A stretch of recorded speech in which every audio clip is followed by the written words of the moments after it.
الحمد لله نحمده ونستعينه ونستغفره ونؤمن به ونتوكل عليه ونعوذ بالله من شرور أنفسنا ومن سيئات أعمالنا من يهده الله فلا مضل له ومن يضلل فلا هادي له وأشهد أن لا إله إلا الله وحده لا شريك له وأشهد أن سيدنا ومولانا محمدا عبده ورسوله صلى الله تعالى عليه وعلى آله وأصحابه وبارك وسلم تسليما كثيرا أما بعد فأعوذ بالله من الشيطان الرجيم بسم الله الرحمن الرحيم يا أيها الذين آمنوا عليكم أنفسكم لا يضركم من ضل إذا اهتديتم إلى الله مرجعكم جميعا فينبئكم بما كنتم تعملون آمنت بالله صدق الله مولانا العظيم. میرے محترم دوستوں اور بھائیوں اور بزرگوں، السلام علیکم ورحمۃ اللہ تعالی وبرکاتہ۔ آج کل ہمارے ملک میں ایک عجیب قسم کی بے چینی اور اضطراب لوگوں کے دلوں پر چھایا ہوا ہے۔ ہر طرف سے حالات بڑے تشویشناک نظر آتے ہیں۔ عوام کے اوپر مہنگائی کا ایک طوفان مسلط ہے۔ ملک کے خزانے خالی ہو رہے ہیں۔ سیاسی طور پر قوم بٹی ہوئی ہے۔ عدم استحکام سیاسی طور کے اوپر بھی ہے، معاشی اعتبار سے بھی ہے۔ ایک ہنگامہ برپا ہے، سیاسی سطح پر ایک ہنگامہ برپا ہے۔ ملک کا خزانہ خالی ہو رہا ہے اور ہم غیروں سے قرضے لینے کے، سودی قرضے لینے کے ابوال میں مبتلا ہیں اور لوگوں کو اپنا مستقبل بڑا مخدوش نظر آتا ہے۔ عام آدمی کی مشکلات کئی گنا بڑھ چکی ہیں۔ لوگوں کے لیے اپنے گھر کا انتظام کرنا اور اپنے لیے روزی کمانا یہ مشکل ہو گیا ہے۔ بے روزگاری کا بھی ایک عظیم فتنہ ہے جو پورے ملک کے اوپر مسلط ہے۔ ایسے حالات میں ایک عام آدمی کیا کرے؟ عام آدمی کے ہاتھ میں نہ سلطنت ہے، نہ حکومت ہے، نہ اقتدار ہے، نہ اس کے پاس وسائل ہیں کہ وہ ان حالات کو درست کر سکے۔ تو جب اس قسم کے حالات پیدا ہو جائیں، جب ایک انسان کے لیے ملک کی بہتری کا کوئی وسیلہ موجود نہ رہے، تو اللہ تبارک و تعالیٰ نے سورہ مائدہ کی اس آیت میں جو میں نے آپ کے سامنے ابھی پڑھی ہے، ایک نسخہ بتایا۔ وہ نسخہ بہت زیادہ مشکل نہیں ہے، لیکن اس پر عمل کر کے اگر ہم اہتمام کریں اور اس پر عمل کرنے کی اہمیت دل میں پیدا کریں، تو یہی نسخہ بالآخر ملک کی اور قوم کی اور ملت کی مجموعی بہتری کی طرف لے جا سکتا ہے۔ اگر آپ اور ہم مجلسوں میں بیٹھ کر حالات کا شکوہ کریں اور کہیں بھائی بہت برے حالات ہیں، بہت برے حالات ہیں، مہنگائی اس طرح بڑھ گئی ہے، سیاسی لڑائیاں اس طرح ہو رہی ہیں، حکومت اس طرح ناکام ہو رہی ہے اور عوام اس طرح پس رہے ہیں، اور کون کیا کر رہا ہے اس پر تبصرے ہم اپنی مجلسوں میں کرتے رہے ہیں، تو اس سے کیا حاصل؟ اس سے حالات بدل نہیں سکتے۔ اگر ہم اپنی مجلسوں کو ان تبصروں سے آباد رکھیں اور برائی کا شکوہ کرتے رہیں تو اس سے کوئی حالات میں کوئی تبدیلی نہیں آ سکتی۔ لیکن ایک کام ہے جو ہر آدمی کے کرنے کا ہے، ہر مسلمان کے کرنے کا ہے، وہ اللہ تبارک و تعالی نے اس آیت کریمہ میں بیان فرمایا، اور وہ بڑا منطقی اور بڑا عقلی اور بڑا حکیمانہ طریقہ ہے جو اللہ تبارک و تعالی نے اس آیت کریمہ میں بیان فرمایا۔ وہ یہ ہے کہ بھائی تم دوسروں کو خرابی سے روکنے کی تمہارے اندر طاقت نہیں ہے۔ اگر کوئی دوسرا آدمی ملک کی تباہی کا کام کر رہا ہے تو آپ کے پاس طاقت نہیں ہے کہ اس کا ہاتھ پکڑ لیں، لیکن ایک کام آپ کے اپنے بس میں ہے، اس کی طرف توجہ دو۔ وہ کیا ہے؟ وہ یہ کہ تم خود اپنے آپ کی طرف دیکھ کر، اپنے حالات کا جائزہ لے کر، جہاں جہاں تم اپنے زندگی میں غلطی کر رہے ہو، کم از کم اپنے آپ کو اس غلطی سے بچا لو۔ آج اگر ہم یہاں 1500 آدمی موجود ہیں اور ہم میں سے ہر ایک یہ تہیہ کر لے کہ میں اپنے آپ کو ٹھیک کروں گا، یعنی میرے اندر جو غلطیاں پائی جا رہی ہیں ان کی اصلاح کروں گا، ان کو درست کروں گا۔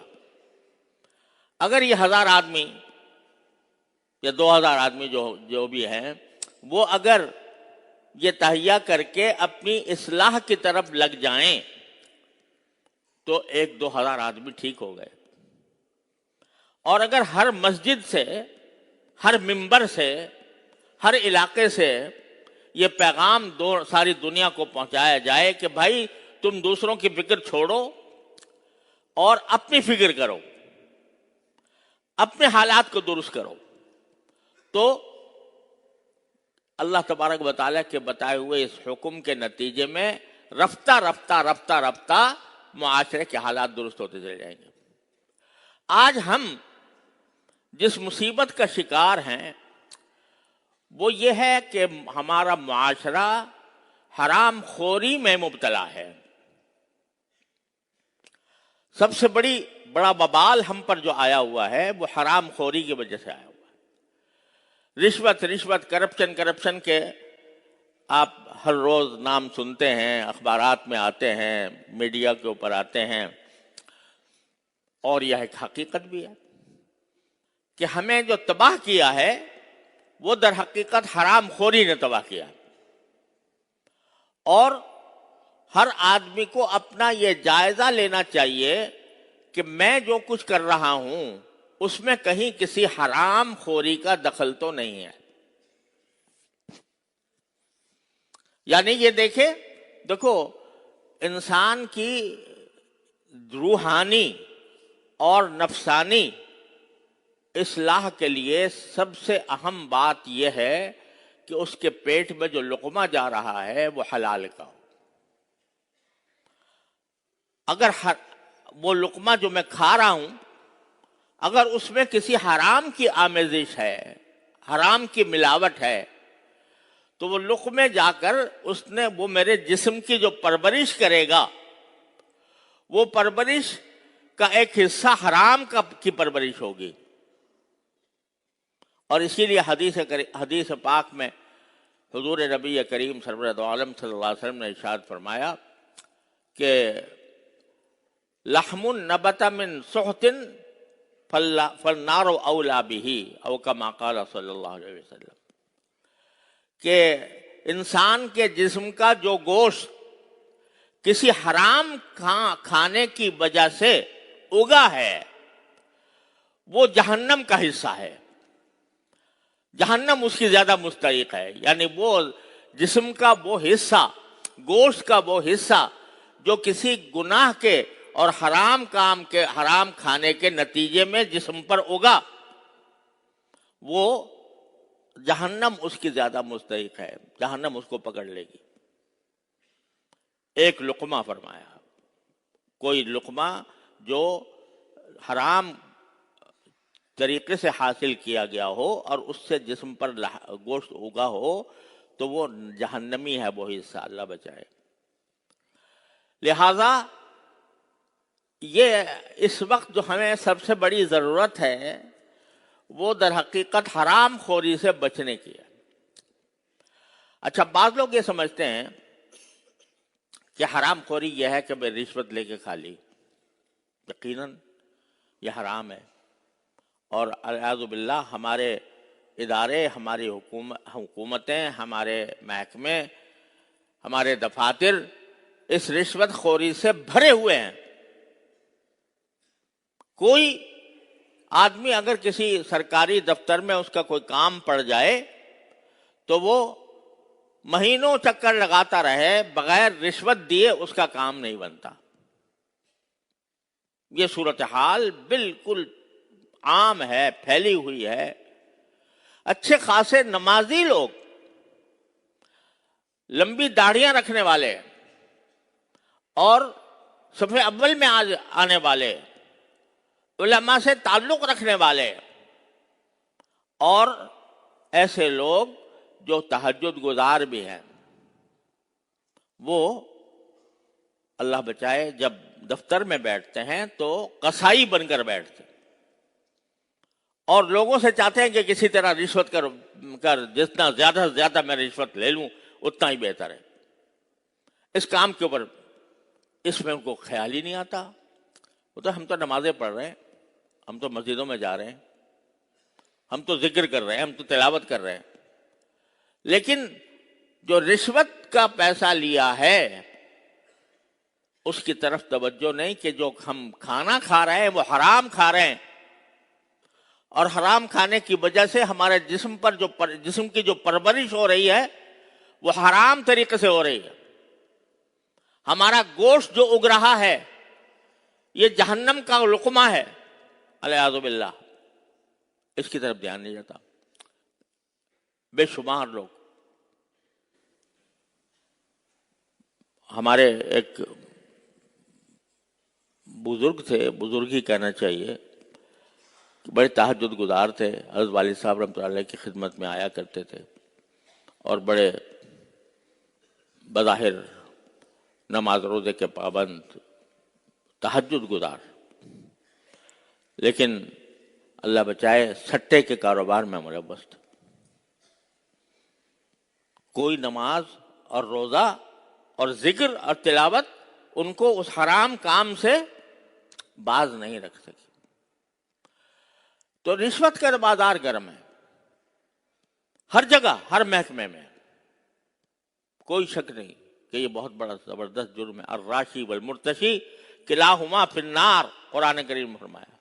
رشوت دینے والا بھی اور رشوت لینے والا بھی دونوں جہنمی ہیں، دونوں جہنم میں جائیں گے۔ پتہ ہی نہیں کس وقت موت آ جائے انسان کو، کسی وقت بھی آدمی اجل کا بلاوا آ جائے اور حساب دینا پڑے تو کیا حشر بنے گا، اس کی طرف دھیان نہیں۔ تو یہ بڑے بڑے گناہ تو ہیں ہی، رشوت ہے، سود ہے، دوسرے کے اوپر ظلم کرنا ہے، لیکن میں آپ کو ایسی باتیں بتاتا ہوں کہ جن کی طرف دھیان نہیں اور پھر بھی ہم حرام کھا رہے ہیں۔ مثلا ایک آدمی ملازم ہے کہیں، اس کی ڈیوٹی ہے 8 گھنٹے کی. وہ اگر 8 گھنٹے کی ڈیوٹی دیتا ہے تو تنخواہ اس کے لیے حلال ہے. لیکن اگر اس میں سے 8 گھنٹے میں سے کچھ وقت اس نے چرا لیا، دیر سے گیا، جلدی واپس آ گیا، یا بیچ میں اٹھ کر اس نے اپنا کوئی ذاتی کام کر لیا، تو تنخواہ کا اتنا حصہ حرام ہو گیا. اور قرآن کریم نے جو فرمایا وَيْلٌ لِّلْمُطَفِّفِينَ، دردناک عذاب ہے ان لوگوں کے اوپر کہ جو ناپ تول میں کمی کرتے ہیں. ناپ تول میں کمی ہر چیز میں ہوتی ہے.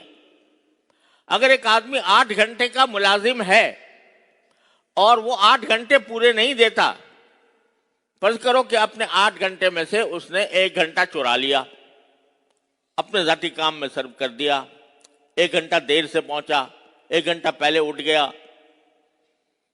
تو یہ 1 گھنٹے کی تنخواہ اس کی حرام ہو گئی. 1 گھنٹے کی تنخواہ حرام ہو گئی.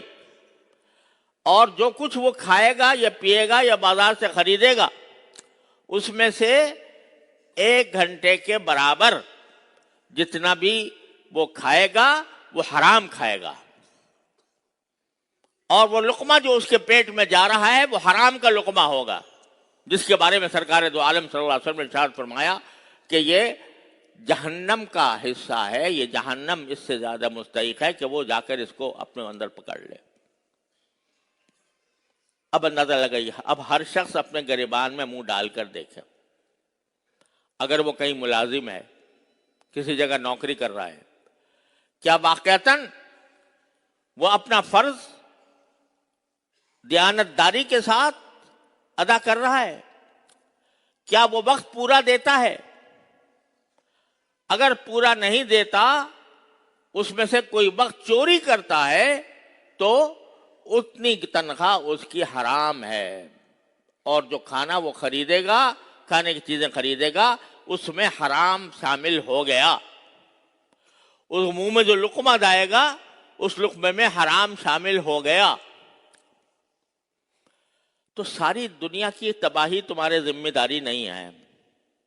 دنیا کہاں جا رہی ہے، کس طرح تباہ ہو رہی ہے، تمہارے اوپر اپنی ذمہ داری ہے.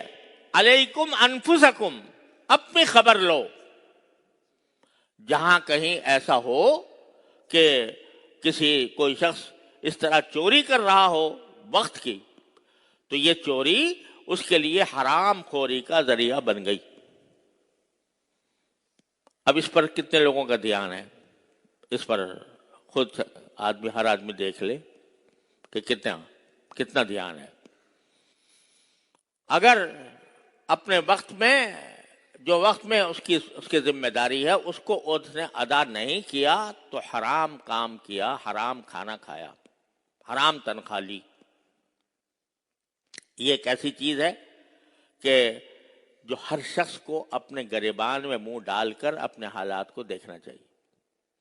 ایک آدمی تجارت کر رہا ہے، تجارت کرتے ہوئے یہ رسول کریم سرور دو عالم صلی اللہ علیہ وسلم نے یہ ارشاد فرمایا کہ اگر کوئی شخص کوئی چیز بیچے اور اسے پتا ہو کہ اس میں کوئی عیب ہے، کوئی نقص ہے، کوئی کمی ہے، اور وہ بیچتے وقت خریدار کو اس عیب کے بارے میں نہ بتائے، بس بیچ دیا، سوچا اچھا چلو نکل گئی چیز،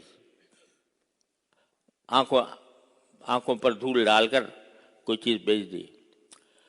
تو رسول کریم سرورت عالم صلی اللہ علیہ وسلم فرماتے ہیں جس نے کوئی شخص عیبدار چیز بیچی جانتے بوجھتے اور خریدار کو نہ بتایا، لم یزل فی مقت اللہ، وہ ساری زندگی اللہ کے غضب میں رہے گا. لم یزل فی مقت اللہ، لم یزل کا لفظ ہے کہ اللہ کا غضب اس کے اوپر مستقل رہے گا زندگی بھر، کہ اس نے ایک عیبدار چیز بغیر اس عیب کو بتائے فروخت کر کے دھوکہ دیا. یہ حرام کام کیا، حرام کام کیا، اس کی وجہ سے جو پیسے لیے اس پیسے میں حرام مل گیا، اور اس پیسے سے جو خریدے گا سامان اور جو رزق کھائے گا اس میں حرام کی آمیزش ہو گئی، اور وہ جو لقمہ کھا رہا ہے اس کا ایک حصہ حرام ہو گیا۔ کتنے ارشادات ہیں نبی کریم سرور دو عالم صلی اللہ علیہ وسلم کے اس بات پر کہ حلال کھانے کے لیے کا اہتمام کرو، حرام سے بچو۔ یہ جو باہر سے چیزیں آتی ہیں، اللہ کا شکر ہے ہمارے ملک میں اتنی زیادہ نہیں ہیں، لیکن عرب ممالک کے اندر پھیلی ہوئی ہیں۔ گوشت آتا ہے باہر سے، نیوزی لینڈ سے آتا ہے، آسٹریلیا سے آتا ہے، امریکہ سے آتا ہے، اور وہ صحیح طریقے سے حلال کیا گیا نہیں کیا گیا کچھ پتہ نہیں چلتا، لیکن لوگ مزے سے کھا رہے ہیں۔ اور خود ہمارے ہاں بھی بعض قسم کے ایسے گوشت چل پڑے ہیں کہ جن کے بارے میں کم از کم شک ہے کہ یہ واقعتاً صحیح طریقے سے ذبح کیے ہوئے تھے یا نہیں تھے۔ تو آدمی کو حلال و حرام کی فکر، یہ ایک مسلمان کا پہلا کام ہے کہ جو چیز میں لے رہا ہوں، جو کھانا میں کھا رہا ہوں، جو پانی میں پی رہا ہوں، اس میں کوئی حرام چیز شامل تو نہیں ہے۔ لیکن اللہ بچائے یہ فکر مٹ گئی ہے۔ یہ جو آج کل ایک سلسلہ ہے پرائز بانڈ کا، پرائز بانڈ انعامی بانڈ ہوتے ہیں، یہ اصل میں حکومت قرضے لیتی ہے عوام سے، اور اس کے قرضے کی دستاویز کے طور پر ایک بانڈ جاری کر دیتی ہے، اور اس کے اوپر قرآن اندازی کے ذریعے وقتاً فوقتاً انعامات نکلتے ہیں۔ بعض اوقات ایک شخص نے مثلاً 1000 روپے کا بانڈ لیا تھا، یعنی 1000 روپے اس نے دیے تھے حکومت کو قرض، 1000 کا بانڈ دے دیا گیا گورنمنٹ کی طرف سے۔ پھر کچھ دیر کے بعد قرآن اندازی ہوگی تو اس کے بعد اوقات اگر اس کا نمبر نکل آیا تو وہ بعض اوقات لاکھوں روپے اس کو مل جاتے ہیں اس 1000 کے عوض میں جو اس نے لیے تھے۔ اب یہ سراسر سود اور قمار، اور لوگ آرام سے پرائز بانڈ لے رہے ہیں اور کھا رہے ہیں اور انعامات لے رہے ہیں۔ مجھے اپنے ایک عزیز کا واقعہ یاد ہے کہ جب ان کو پتہ چلا کہ یہ انعام کی رقم جو ملی ہے حرام ہے، تو انہوں نے سوچا کہ بھئی اس سے کسی طرح جان چھڑائیں۔ جب کوئی حرام انسان کے پاس آ جائے، کوئی حرام روپیہ آ جائے، حرام پیسے آ جائیں، تو شریعت کا حکم یہ ہے کہ اس کو صدقہ کر دو، بغیر نیت ثواب کے صدقہ کر دو، شریعت کا حکم یہ ہے۔ تو وہ خدا ترس خاتون تھیں، ان کو جب یہ پتہ چلا کہ یہ حرام ہے تو انہوں نے کہا کہ جی میں تو اس کو صدقہ کروں گی، کیونکہ یہ حرام ہے، میں حرام کھانا نہیں چاہتی۔ ان کے ایک عزیز نے کہا کہ پاگل ہو رہی ہو، 1,00,000 روپے اس زمانے میں 1,00,000 روپے بڑی چیز ہوتی تھی، وہ تمہیں مل رہے ہیں اور تم اس طرح کر رہی ہو، لو مجھے دے دو، یہ پرائز بانڈ مجھے دے دو، پرائز بانڈ مجھے دے دو، میں کھاؤں گا اس کو، میں لے لوں گا۔ یعنی اس کو یہ سمجھ رہا ہے کہ بھائی یہ ایک بہت بڑی نعمت عظمیٰ حاصل ہو گئی ہے، اور اس کے بارے میں یہ تصور کہ یہ حلال ہے یا حرام ہے اس کا خیال ہی نہیں، اعوذ باللہ۔ جیسے کوئی کہے کہ جی یہ کوئی گندگی پاخانہ جو ہے وہ کوئی پھینکنا چاہ رہا ہے تو وہ کہتا ہے کہ نہیں لاؤ مجھے دے دو، میں کھا لوں گا، اعوذ باللہ العظیم۔ تو یہ حرام چیزیں، حرام مال ہے جو کہ جس کی مختلف صورتیں ہمارے زندگی میں شامل ہو گئی ہیں۔ تو بینک میں اکاؤنٹ کھولا